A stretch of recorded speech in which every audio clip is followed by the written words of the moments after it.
প্ৰথম প্ৰশ্নত দিছে বৃত্ত সম্পৰ্কীয় কালি ইয়াত দিছে দুটা বৃত্তৰ ব্যাসাৰ্ধ যথাক্ৰমে 19 সেন্টিমিটাৰ আৰু 9 সেন্টিমিটাৰ এটা বৃত্তৰ ব্যাসাৰ্ধ নিৰ্ণয় কৰা যাৰ পৰিধি বৃত্ত দুটাৰ পৰিধিৰ সমান এতিয়া এই ক্ষেত্ৰত আমি কেনেকৈ কৰিম চোৱা এতিয়া প্ৰশ্নটো দিলে বৃত্ত দুটা বৃত্তৰ ব্যাসাৰ্ধ 19 সেন্টিমিটাৰ আৰু 9 সেন্টিমিটাৰ এতিয়া আমি ডাইৰেক্ট লিখি লব পাৰো কোৱেশ্চন নম্বৰ 1 সলিউশন প্ৰশ্নটো মই দেখাই দিলো ইতিমধ্যে যে 19 সেন্টিমিটাৰ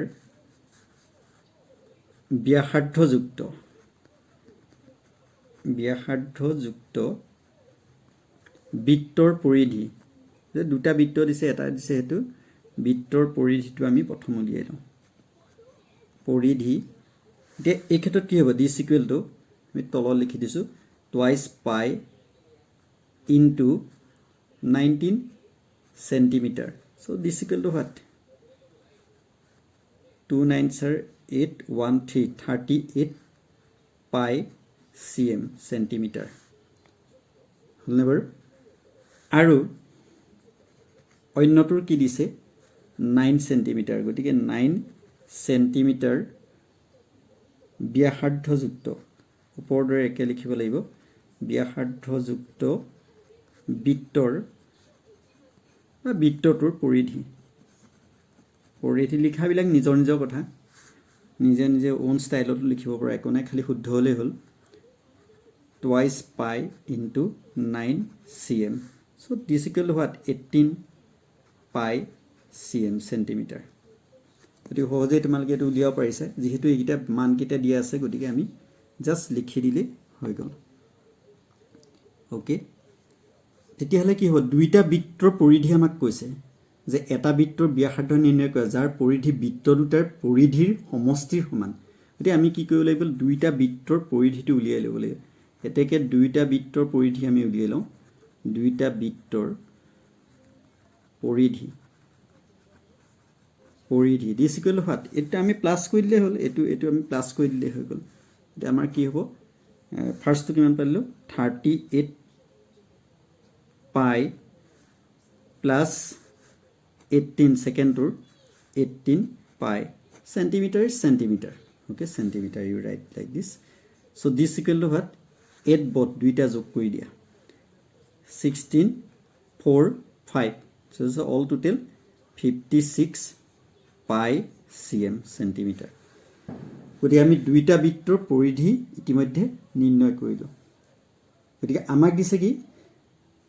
ব্যাসাৰ্ধ নিৰ্ণয় কৰা গতিকে আমাৰ ব্যাসাৰ্ধটো কি হ'ব আমি চাও পৰিধিটো পালো তে আমি জানো এতে কি হ'ব এটো কি যে টুৱাইস পাই r ইকুৱেল টু what গতিকে আমি লিখি দিও টুৱাইস পাই r ইকুৱেল টু what কি পালো 56 পাই এটো পালো দিস ইমপ্লাইজ আমাক লাগে কি পৰিধিটো ৰেডিয়াসটো হলনেবৰ ব্যাসাৰ্ধটো তে ব্যাসাৰ্ধটো হলে কি হ'ব আমি এটো ইফালে লৈ আনিলো r ইকুৱেল টু কি হ'ব এটো তোমাৰ ডাইৰেক্ট কৈ দিছো মই r ইকুৱেল টু কিমান হ'ব 28 সেন্টিমিটাৰ অৰ্থাৎ বৃত্তটোৰ ব্যাসাৰ্ধ যত r মানে কি r হল ব্যাসাৰ্ধ হলনে ব্যাসাৰ্ধ গতিকে পৰিধি এতিয়া এটা বৃত্তৰ ব্যাসাৰ্ধ নিৰ্ণয় কৰা যাৰ পৰিধি দুটাৰ পৰিধিৰ সমষ্টিৰ সমান হ'ব গতিকে বৃত্তটো আমি ব্যাসাৰ্ধ ইতিমধ্যে পাই গলো কিমান 28 সেন্টিমিটাৰ হল এটো কি এটো ইফালে গুছি গলে ইফালে গুছিন যাব এটা কটাকটি যাব পক্ষান্তৰ কৰি দিলে কি হ'ব কটাকটি যাব অৰ্থাৎ এই বস্তুটো এনেকে হ'ব তোমালোকে জানিবা বুলি ধৰিছো r ইকুৱেল টু কি হ'ব 56 পাই বাই টুৱাইস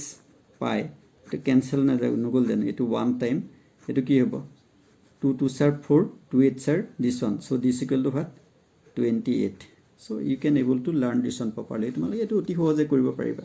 তে এইখিনি ৰাফ খিনি তোমালোকে সদায় ৰাইট সাইডে কৰিবা যদি কিবা প্ৰবলেম হয় ৰাইট ৰাফ খিনি সদায় ৰাইট সাইডে কৰিবা হল তে আমাৰ নিৰ্ণয় বৃত্তৰ ব্যাসাৰ্ধ কিমান পালো এটো হল নম্বৰ নিৰ্ণয় বৃত্তৰ ব্যাসাৰ্ধ 28 সেন্টিমিটাৰ এই বস্তুটো তোমালোকে আৰু এভাগে কৰিব পাৰা যদি এটোত অসুবিধা পোৱা তেতিয়াহলে আৰু এভাগে মই কৈ দিছো তোমালোকে অৰ জাস্ট শিকিবৰ কাৰণে কৈ দিছো যিকোনো এটা তোমালোকে কৰিবা ধৰো বা ধৰা হল r1 equal to 19 centimeter and আৰু অসমীয়াত আৰু বুলি লিখিবা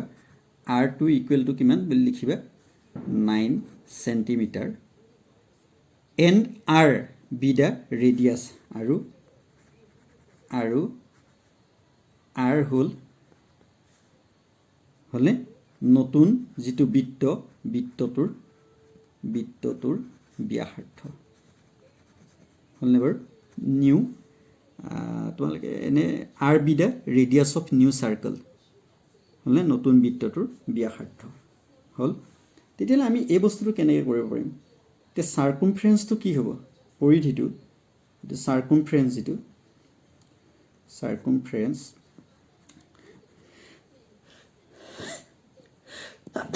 সাৰ্কামফাৰেন্সটো কি হ'ব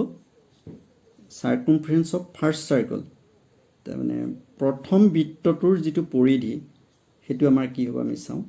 সাৰ্কেল হলে হেতু কি হ'ব c1 আমি এটো কি লিখিছো r1 c1 হ'ব সাৰ্কামফাৰেন্সটো c1 twice pi r1 সমান কিমান হ'ব এটো 2 into pi into r1 মানে কিমান 19 সো তাত 19 টো বহুৱাই দিলে হৈ গল 19 this equal to what কিমান হ'ব 38 হলে pi সেন্টিমিটাৰ টু সেন্টিমিটাৰ থাকিব আগৰ নিচিনাকে আৰু দ্বিতীয়টোৰ ক্ষেত্ৰত আমি কি কৰো আৰু দ্বিতীয় বৃত্তটোৰ যেটো পৰিধি সাৰ্কামফাৰেন্স অফ সেকেন্ড সাৰ্কেল সাৰ্কামফাৰেন্স এটো লিখা নাই কৈ দিছো সাৰ্কামফাৰেন্স অফ সেকেন্ড সাৰ্কেল অৰ্থাৎ দ্বিতীয় বৃত্তটোৰ অসমীয়াত হ'ব কি দ্বিতীয় বৃত্তটোৰ যেটো পৰিধি সেই পৰিধিটো আমি কি বুলি লম c2 বুলি ধৰি লম তেতিয়া হলে এটো কি হ'ব তোমাৰ c2 equal to twice pi r2 this equal to 2 into pi to pi থাকিব pi into this one r2 equal to কিমান আমি এটা লিখিছিলো 9 এটো দিয়া আছে into 9 this equal to 18 pi centimetre আগৰ নিচিনা একেই খালি অকমান কথাটো লিখাটো অলপ বেলেগ বেলেগ এটিয়ে আমাৰ যেটো কন্ডিশন দিছে প্ৰশ্নমতে তেতিয়া আমি প্ৰশ্নমতে বুলি লিখি দিবা circumference of new circle equal to circumference of the first circle plus circumference of the what second circle the নতুন বৃত্তৰ পৰিধি সমান কিমান হ'ব বুলি কলে যে প্ৰথম বৃত্তৰ পৰিধি হলে যোগ দ্বিতীয় বৃত্তৰ পৰিধি বা পৰিসীমা হল সো এতিয়া নতুন বৃত্তৰ পৰিধি কি হ'ব twice pi r this equal to প্ৰথম বৃত্তৰ পৰিধিটো আমি কিমান পালো এটো কিমান পালো 38 pi সেন্টিমিটাৰ এই বস্তুটো পালো যে তোমালকে ইয়াত এটো বহুৱাই দিয়া 38 pi হলে প্লাস দ্বিতীয় বৃত্তটোৰ যেটো পৰিধি এই পৰিধিটো আমি কিমান পালো 18 pi centimeter so this equal to 18 pi centimeter bracket close কৰি মালে centimeter লিখি দিব পৰা this implies twice pi r this equal to কিমান হ'ব 56 এটা যোগ কৰি দিয়া 56 pi হল এতিয়া আমাৰ উলিয়াব লাগে কি ৰেডিয়াস মানে হল কি আমাৰ ব্যাসাৰ্ধটো r equal to কিমান হ'ব এটো প্ৰাৰম্ভিক প্ৰথমতে যেনেকৈ কৈ দিছিলো তেন ধৰণে কৈ দিয়া